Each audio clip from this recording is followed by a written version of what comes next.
రాష్ట్రంలోనే టాప్ ర్యాంకులు సాధించేందుకు కార్పొరేట్ జూనియర్ కాలేజీలు మార్కుల వేటలో పడ్డాయి. ఆ మార్కుల వేటలో విద్యార్థులను బలి తీసుకుంటున్నాయి. ప్రతి ఏటా తమ కాలేజీలు బెస్ట్ ర్యాంకులు సాధించాలనే టార్గెట్తో విద్యార్థులపై ఒత్తిడి పెంచేస్తున్నారు కార్పొరేట్ కాలేజీల యాజమాన్యాలు. దీంతో ఒత్తిడి తట్టుకోలేక చాలా మంది విద్యార్థులు హాస్టల్ గదుల్లో బలవన్మరణానికి పాల్పడుతున్నారు. ఇక గ్రేటర్ హైదరాబాద్ పరిధిలో ఈ ఏడాది పదుల సంఖ్యలో విద్యార్థులు చనిపోయారు.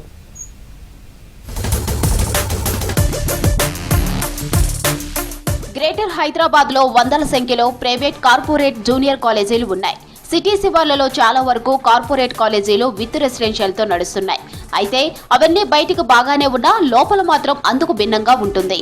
చదువుల పేరుతో విద్యార్థులను తీవ్రంగా వేధిస్తున్నారనే ఆరోపణలు చాలా వినిపిస్తున్నాయి. ప్రతిరోజు 18 నుండి 20 గంటల పాటు చదివేలా ఒత్తిడి చేయడంతో పిల్లలు మానసికంగా ఇబ్బంది పడుతున్నారు. మరికొందరు పిల్లలు బయటకు చెప్పుకోలేక సూసైడ్ చేసుకుని చనిపోతున్నారు.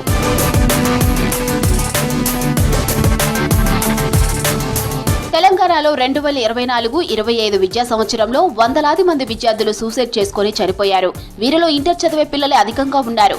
గ్రేటర్ పరిధిలోని కార్పొరేట్ కాలేజీల్లోనే ఈ సూసైడ్స్ ఎక్కువగా జరిగాయి. ఇటీవల బాచుపల్లి ఎస్ఆర్ కాలేజీ విద్యార్థిని పూజిత హాస్టల్ రూమ్ లో సూసైడ్ చేసుకుని చనిపోయింది. ముందుగా బాత్రూమ్ లో జారిపడింది. హాస్పిటల్ కు రావాలని పూజిత పేరెంట్స్ కు సమాచారం ఇచ్చారు కాలేజ్ సిబ్బంది. మరికొద్దిసేపటికే విద్యార్థిని చనిపోయింది. గాంధీ హాస్పిటల్ కు రావాలని సమాచారం ఇవ్వడంతో పూజిత తల్లిదండ్రులు, కుటుంబ సభ్యులు అనుమానం వ్యక్తం చేస్తున్నారు. కాలేజీ యాజమాన్యం ఒత్తిడితోనే పూజిత చనిపోయిందని విద్యార్థి సంఘాలు ఆందోళనకు దిగాయి.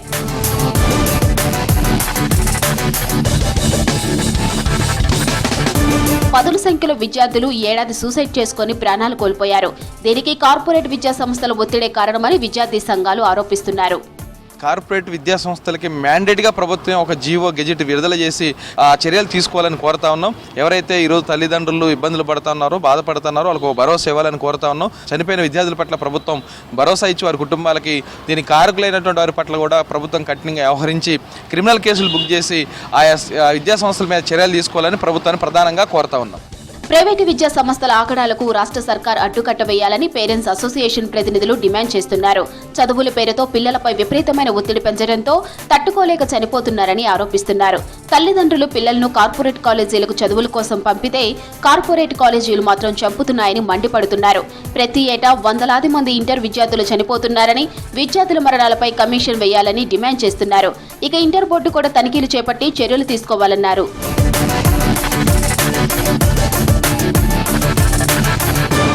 విద్యార్థుల మరణాలకు కార్పొరేట్ కాలేజీలతో పాటు తల్లిదండ్రులు కూడా తప్పు ఉందంటున్నారు మానసిక వైద్య నిపుణులు.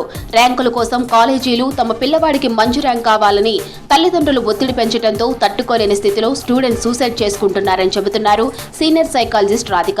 ఉదయం 4 గంటల నుండి రాత్రి 11-12 గంటల వరకు చదువుల పేరుతో ప్రెషర్ చేయడం, మార్కులు తక్కువగా వస్తే అవమానించేలా వ్యవహరించడంతో దిక్కుతోచని స్థితిలో పిల్లలు సూసైడ్ వైపు వెళ్తున్నారని తెలిపారు.